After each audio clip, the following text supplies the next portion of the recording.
Les infos de la semaine à retenir sur l'immobilier avec Grégoire Darico. Bonjour à vous mon cher Grégoire. Bonjour Jean-Marie, bonjour à tous. Sylvain Lévy-Valency. Merci Jean-Marie. Grégoire, on commence cette semaine par une très bonne nouvelle pour les professionnels de l'immobilier et notamment pour les Français. Bah oui Sylvain, parce que ça y est, nous avons une représentante, une ministre du Logement, la personne de Valérie Létard. Après Julien de Normandie, Emmanuel Vargon, Olivier Klein, Patrice Vergrit et Guillaume Kasbarian, Valérie Létard est donc la 6e ministre du Logement sous Emmanuel Macron, du jamais vu probablement. Ça c'est clair, du jamais vu. Et alors pourquoi c'est une bonne nouvelle, Grégoire? Alors deux éléments Sylvain peuvent nous faire espérer un futur plus radieux en termes d'immobilier. Alors d'abord, Valérie Létard est loin d'être une inconnue dans le monde de l'immobilier et du logement. Elle est réputée proche de Jean-Louis Borloo, elle est réputée bonne connaisseuse du secteur, surtout députée UDI du Nord. Elle avait été particulièrement mobilisée sur le dossier de la ZAN, la zéro artificialisation nette.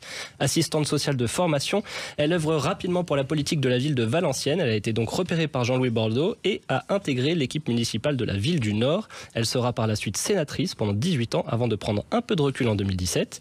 Il faut savoir que c'est pas la première fois qu'on lui a proposé ce poste de ministre du Logement. Elle avait d'abord refusé d'entrer au gouvernement d'Édouard Philippe.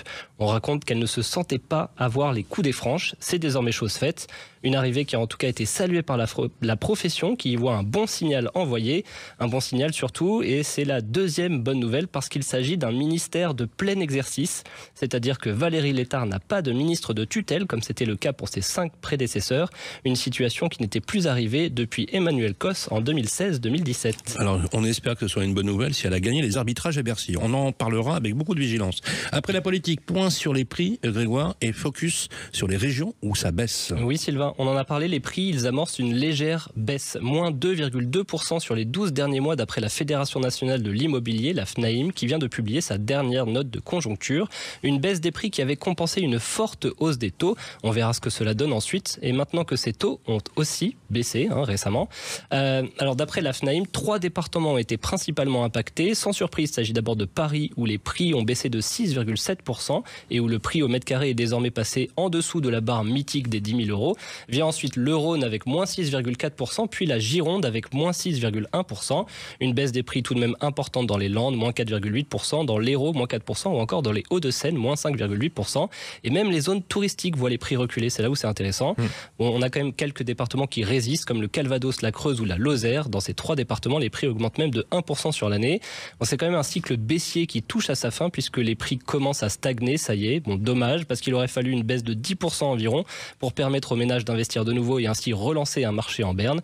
Mais on en discutera avec notre invité du jour. Oui, tout à fait. On va recevoir Julie Bachet, directrice générale de Vous Financer. Grégoire, on va finir par une information, on aime bien ça, insolite. Oui, voilà. Là on va parler de déménagement. En fait, il y a une étude Se Loger qui vient de paraître. Et saviez-vous que déménager est aussi stressant que de passer son permis de conduire ou passer un examen? C'est très sérieux. En effet, pour certains, changer de lieu d'habitation rime avec renouveau, mais aussi avec période de stress. Vous m'accorderez que c'est quand même plus gênant de rater son déménagement que les 2 autres, oui, non? Tout à fait, c'est possible. En tout cas, pour se loger, déménager représente une sacrée charge mentale, c'est un mot à la mode, et d'après les Français interrogés, c'est un événement qui figure dans le top 3 des événements stressants d'une vie, pour près de 36% d'entre eux. Pour la majorité des sondés, déménager se fait en famille, 60%, entre amis, à 56%, parfois en solitaire, 6%, mais que l'on se rassure, une fois les meubles installés et les cartons défaits, la priorité pour 45% d'entre eux, ça reste de prendre un bon apéro. L'apéro, c'est tellement une priorité qu'un Français sur 2 s'est déjà retrouvé avec le frigo vide et rien à manger pour un premier repas parce qu'il a déjà pensé à l'apéro. Bref, une étude qui m'a quand même fait sourire parce que j'ai pensé à ma maman, elle qui a dû gérer nos 21 déménagements grâce au métier de mon père. Et tous les apéros, du coup. Et tous les apéros. Effectivement. Merci beaucoup, Grégoire Darico.